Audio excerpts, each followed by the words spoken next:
All right, Jeremy, I do need you to shift more this way. You're not on the camera. I mean, you're. Have you cut this? Huh? Like, have you cut the recording? Yeah, I stopped the recording and then I started a new one. Oh, so everything we just said.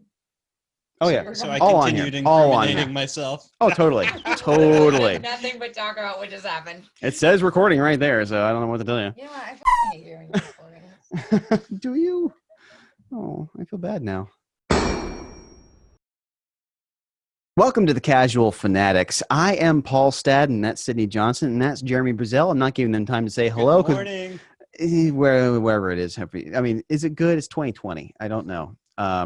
So this episode is kind of an interesting one for us. We finally got back in the studio because we've all socially distanced and worn our masks and been very good, and we don't have any symptoms of COVID. So I felt okay with inviting them into the studio because I just missed human contact because I haven't had a lot of it since this whole thing began. 2020 is a heck of a thing. So in this episode, what we're going to do is we're going to kind of try to figure out what has been the thing that has helped us with getting through 2020. We each have different passions in terms of what our media likes are. And we're going to talk about what has kind of helped us get through this. And we're going to talk about what we're going to be looking forward to, because there's new cool stuff coming out. 2020 hasn't beaten us yet. We can still have stuff that actually gets us excited. I say yet, then I mean yet. 3 months to go. 3 months to go. Dear Lord, please. What's 2021. the grand finale, guys? I'm just looking forward to all the hacky headlines about hindsight about 2020 coming out next year. I really hope not. It's going to happen. You know it's going to happen. So in terms of what's been helping us get through, because we also had this stupid hurricane that we went through, Hurricane Sally, which if you don't live in Pensacola, congratulations. Hope you didn't get hit by the storm. We did. We all lost power. So getting through this awfulness that has been 2020 and this hurricane, what has been the stuff that you guys have been watching and listening to and thinking about? Most recent thing I've done is game just came out from early access, and it's called Hades. It's by Supergiant Games. Sure. They did like Bastion and things like that. It's a fantastic indie studio. Like this is like going down as, like, people are saying, possibly game of the year. Ooh. Very good stuff. All right. It's a roguelike where you play through, and when you die, you go back to the beginning and essentially go through the whole thing over again. I can't do permadeath. I can't do it. I hate it. But each time you go through, you get little bits of story, more story. You get to know the characters more, and you get to know each little. You see things that you haven't seen before. So they reward you. You're supposed to die. Yes. Oh, okay. So they reward you for dying. Essentially, yeah. Like each time you go through, like you have little permanent upgrades that you get to take through your next playthrough. Okay. And the story is you play Hades' son. He's trying to escape from hell. Interesting. Yeah. And he has the help of like Zeus and things like that along the way. That's actually sounds fascinating. Moderately intrigued. Yeah. It's really fun. If it's done right, I get it. The characterizations of all the different gods and stuff like that. Okay, so what's the style? Because I really come to like indie games more than AAA games now. Is it like 2D sprites? Is it three-dimensional? It's 2D sprites. And it's gorgeous, very vivid colors all over the place. And it's like the first area, it's like this neon green and Tartarus. Then you escape Tartarus, you go into a lava-filled area. Then you escape into Elysium. It's what paradise is supposed to look like. And, right. Yeah, and in the characters are drawn like very. It's hard to explain the style. I would say like 90s Final Fantasy characters with the hand drawn right stuff. So this is the thing I don't like I would rather play Street Fighter 2 than Street Fighter 5. Mm-hmm. I miss sprite based games.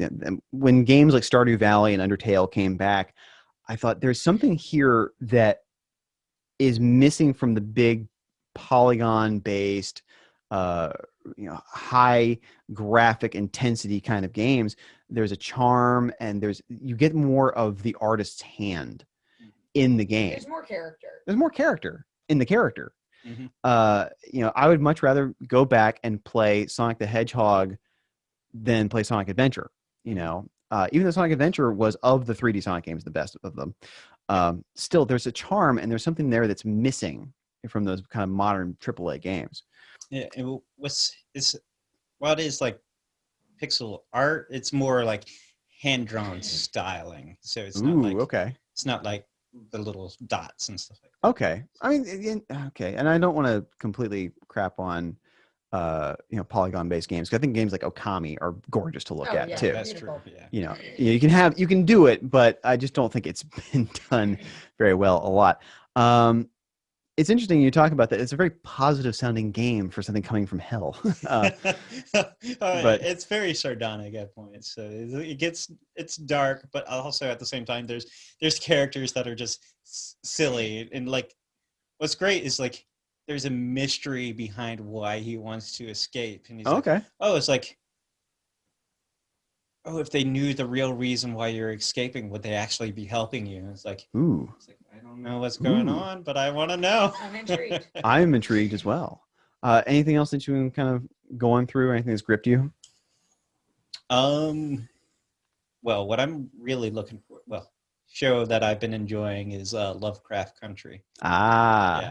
HBO original. It's based off of a book that was written of the same title, and it incorporates the world of Lovecraft into the modern, I guess not modern sensibilities, because it takes place during the Korean War, right after the Korean War. Okay, interesting. And the main character is just getting back from serving there. Interesting. Okay. Lots of creepy monsters. Ooh, lots of creepy monsters. I like the sound of that. I mean, 2020 has a share of creepiness and monsters. Anyways, Sydney, what have you been kind of absorbing? That's it for you? Just Lovecraft Country and Hades? When it comes to absorbing, there's things I'm looking forward to, but we're not doing the looking forward to just yet. Yeah. I thought you were going to go next. I talk so much. All right, fair enough. The thing is, I can talk forever.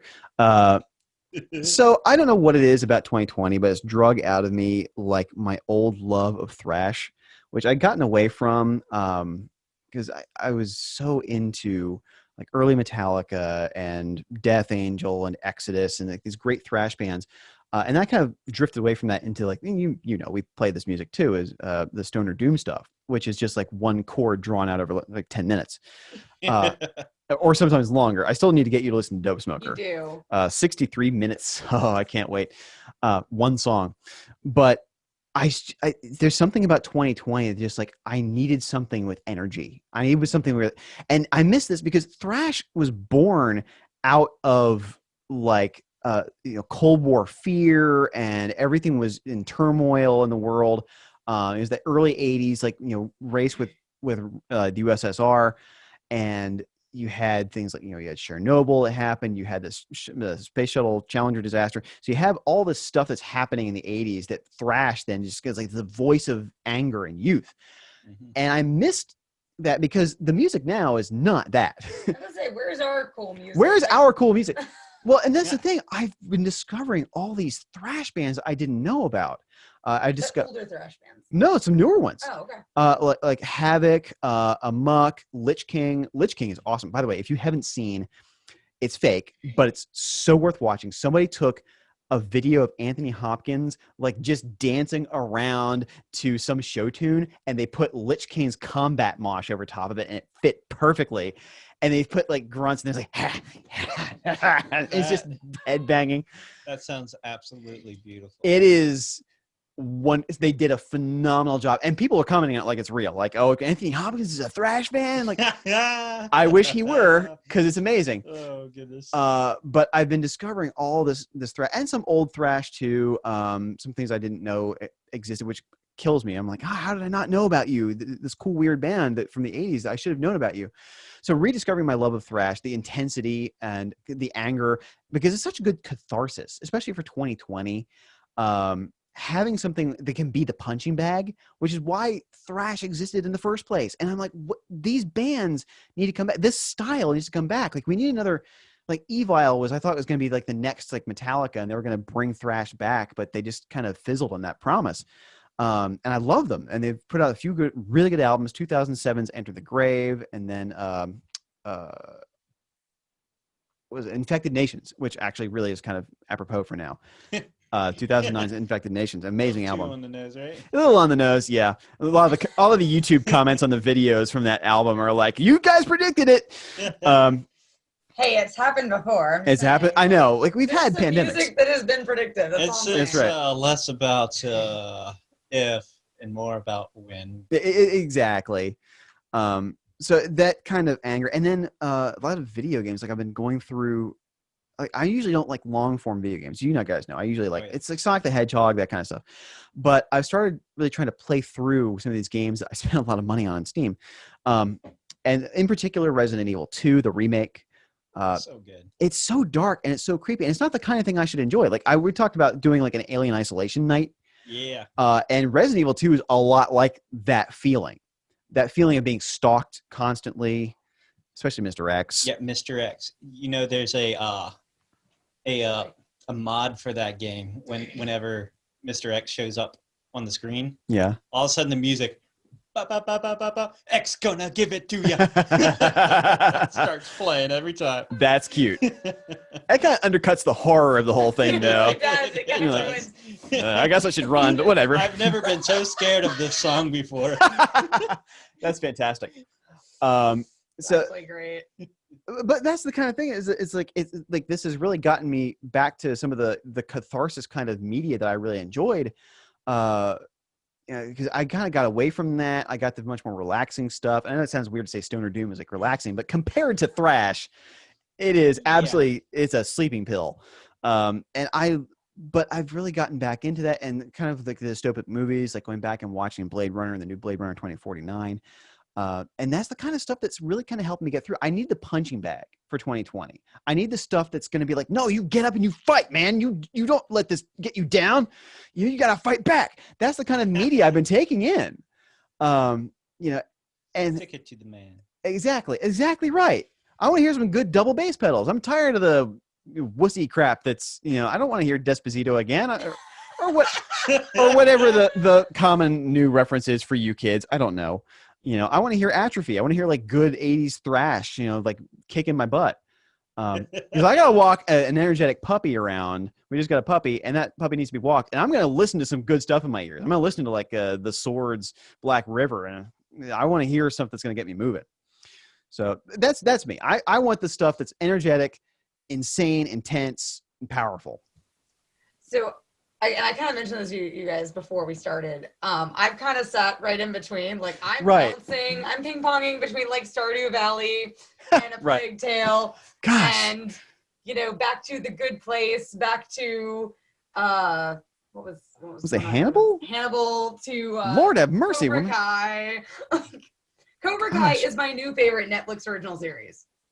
What, the Karate Kid thing? It is. That and Anthony Hopkins. I can't. Oh, all right. Okay. Where he dances to thrash, of course. No, when he dances to show tunes. You're right. I know. About how his cat hates his paintings.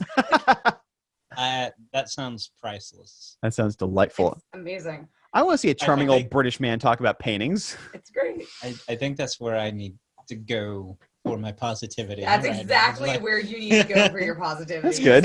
Just Anthony Hopkins bebopping around his house in his house coat. Hey, I've combined the two. I watch him dancing to thrash. It's good. But no, Cobra Kai, I think, is my unexpected new favorite series on Netflix. But why? I don't know how it happened. I accidentally started watching. First off, Netflix, stop putting things on the banner bar. Oh, yes. So that's how it started. It started because it wouldn't get off the banner bar. And so eventually I was really tired one night and I'd had like a long day. I was just like, okay, fine. This will work. This is fine. I don't care. I don't care anymore. Right. And I let it play. And unexpectedly, it is the most well-written, well-developed show. What? And I've tried to get like 4 or 5 people to watch. I'm like, oh my God, you got to watch Cobra Kai. And they're like, I don't like the Karate Kid. I'm like, that's not the point. Go watch Cobra Kai, you idiot. Like, wax on, wax off, guys. Come on. I'm sorry. I'm just texting people. Apparently, there's something good about Karate Kid. so, and it actually, like, it's. I can't believe it either. It sort of irreverently makes fun of the movie in a way. Like, it simultaneously throws back to the 80s charm of the film. Okay. While being irreverent about it. But what got me is I don't think I've ever seen a show do such a good job at showing so many perspectives. Okay. Completely accurately. So there is no hero and no villain in this show. And you think there is when you go into it. Okay. But you start off focusing on the kid who got beat in the tournament in the Karate Kid. He's an adult now, of course. And he's an adult, and he's, basically a washed up has-been. He drinks a lot, lives in a crummy apartment, can't get his life together, and is just mad at the world. He's working a handyman job. And it shows you how he gets there and ends up basically in this feud with Daniel LaRusso, who's the kid who kicked his butt, who's now a car dealer with a huge Mediterranean house and 2 kids and a wife and a dog. Right, and right. the whole package. And just using the karate thing as his gimmick for his car dealership. And handing out bonsai trees. And so that's wonderful. There's a lot of anger here. It's like the washed up college sports player. Right. Exactly. And then it does this beautiful job, as you think you know what you're getting into, but then it does this beautiful job of unrolling the stories of these people and the lives that they live and how much misunderstanding there is between them. And like, while you have their plot going on, there's also the subplot of all the kids at their kids' schools. Right. Who are, some of them are being bullied and some of them are dating and some of them are breaking up with each other. And literally there is not a perspective in the show that is not shown. You can't hate anybody because everybody is really just trying to make it through the day. Right. And it is beautifully done. Oh. Like one of the most gorgeous, and I'm not one for heartwarming entertainment. Right. It's one of the most gorgeous pieces of heartwarming entertainment I've ever seen. That's awesome. Like, that is. You don't really ever, because shows always have to have that person you have to hate. And you can't, you cannot hate anyone in this show. I'm telling you. You want a series to watch with your kids that the whole family is actually going to get behind. Right. This is the show. Well, I've talked about this before. Like, I hate propaganda. And propaganda is whenever you show a one dimension of somebody, like they're wholly evil or they're wholly good. And that's not interesting because that's not how people are. Mm-hmm. It's like the Red Baron from The Witcher 3. Yeah. Your first impression of him, he's the wife beater, and that's what you know of him. And okay, that's what your impression is. Okay, so he's this evil person. But then, like, he treats Ciri well, expecting nothing in return. She just takes her goods and goes, and he feels remorse over the death of his wife, and you suddenly get this picture of a whole person. And that's the point, is that you're supposed to see people as people, and that's when you're supposed to write good characters, that you present them, that you're not like, this is the clear villain and this is the I mean, there can be fun stories that do that. You need a caricature, but it's really refreshing to see, especially right now, to see whole motivations of whole people. Yes. Yeah. Yes. Speaking of like getting the whole story, I listened to just today, actually. In fact, I listened to a podcast called 40K. Yeah. And what it is they take, the whole purpose of it is they take iconic sounds and stuff like that. They tell you the story of it. And the episode I listened to today is the Netflix sound tag. Where that came from. Yeah. And it was a fascinating episode to learn how that iconic sound everyone knows. Right. As soon as you hear that, you think Netflix. Right. Where that came from. And it's like he had interviews with the person who put out the call to make the sound. Then he had an interview with the person who came up with the sound. Right. And learned exactly why it happened and what made those sounds. Huh. That's really cool. Yeah, so much of the interesting entertainment that I'm hoping is going to come out more across the year, because what is it that can be made during the era of COVID? You know, it's a lot of very individual stuff. It's a lot of this kind of delving into, and podcasts are, of course, going to become even bigger than they already are. But something as small as the investigation of a sound, and like what's that tagline sound? How'd the THX sound come about, and those kinds of things. Yeah. You know, it's like the dumb show that was actually really great was how the states got their shapes. You know, I love that. Wasn't that great? Wasn't that awesome? That. Yeah. Well, like what was so interesting is like they talked about the THX sound, and it's like that was specifically made for a theater, and it could be more louder, more bombastic, right? Longer. It's like we're just doing a quick TV show. It had to be short and to the point, straight into it. Right. I'm not gonna lie, I actually went on a drunk history bender for a little bit during COVID. Yep. I love yes. history. Yes. It's so good. Like, it's oh so good. yes. The Ben Franklin episode is one of my favorites. Gosh, I love the invention of Coca-Cola. It was narrated by what's her name? She was on SNL, and then she was on Parks and Rec, and she was the voice of the sheep in Zootopia. I can never remember her name, but she was the one narrating it. And I love whenever the voice of the narrator doesn't match up with who's on screen, because they show these two ancient Mayans who discovered coca leaves, and they're like, wow, these are like just keeping me so awake and happy. And like these two giant buff half naked dudes just in the middle of the wilderness. That's amazing. With her voice. It's fantastic. Yes. That is amazing. It's incredible. So Drunk History is one of those things that is a great COVID show. That's a fantastic. It's a perfect COVID show. It's a perfect COVID show. If you haven't watched Drunk History, there's a lot of. You just need something to veg to, and all It's perfect for that. It's mindless. You can walk away from it and come back and not miss anything important. Yeah, exactly. Yeah, something like Funny or Die was like where it started, and then it was on Comedy Central. I know there's a bunch of them online. It's so worth watching. Well, I guess that kind of begs the question then, what are we looking forward to? You know, what's the media, the stuff that we really want in our lives? After Cobra Kai, I ping back over to, Dishonored. But okay, all right, fair enough. And it got to stab people in the neck. I mean, come on. I don't know, Jeremy, what are you waiting for? What am I waiting for? Oh, there's a couple of big things.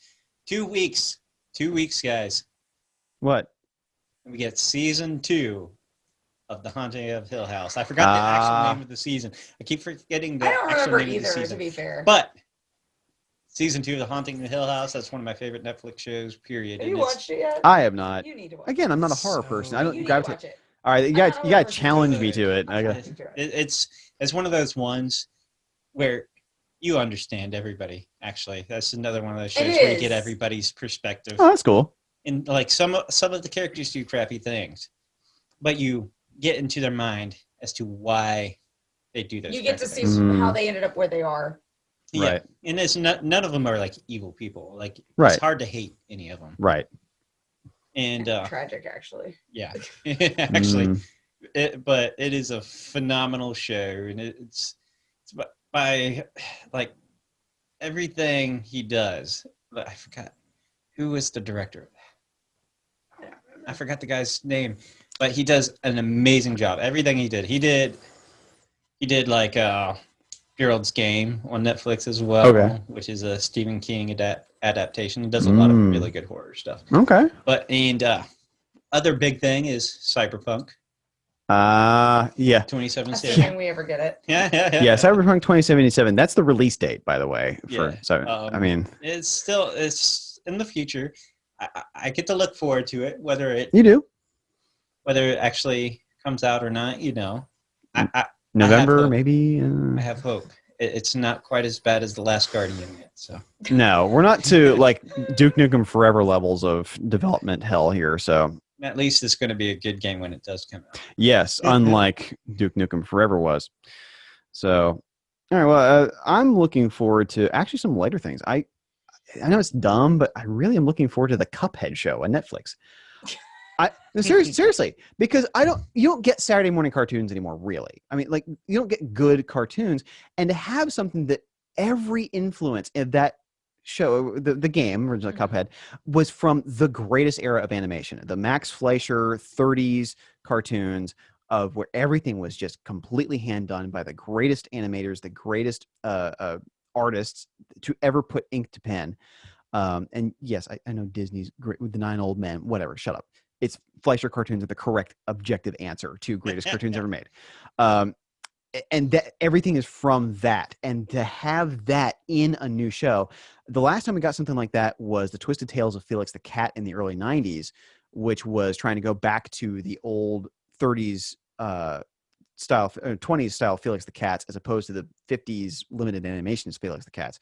So I'm really actually excited this as like maybe another, like, I'm always wondering what's the next Ren and Stimpy going to be, the next John Kricfalusi, that somebody's going to bring animation back, because it's just dwindled in the last 10 years. I mean, everybody's kind of held on to like, well, SpongeBob is still okay. Like, no, it hasn't been great since like 2002.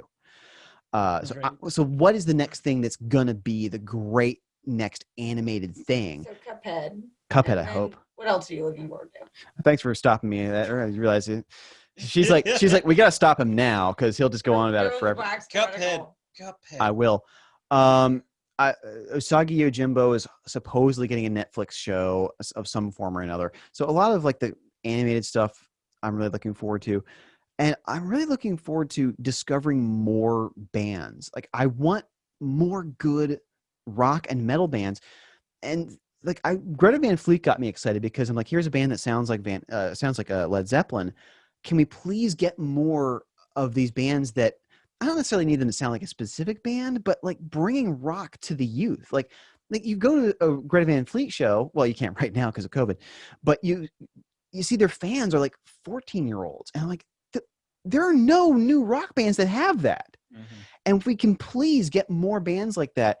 I wish I had something specific, like, oh, there's going to be an album that's going to drop from a band that's going to be huge. I don't have anything specific in the music realm at all. Like, it'd be nice. Just live music. That's live music. Yeah.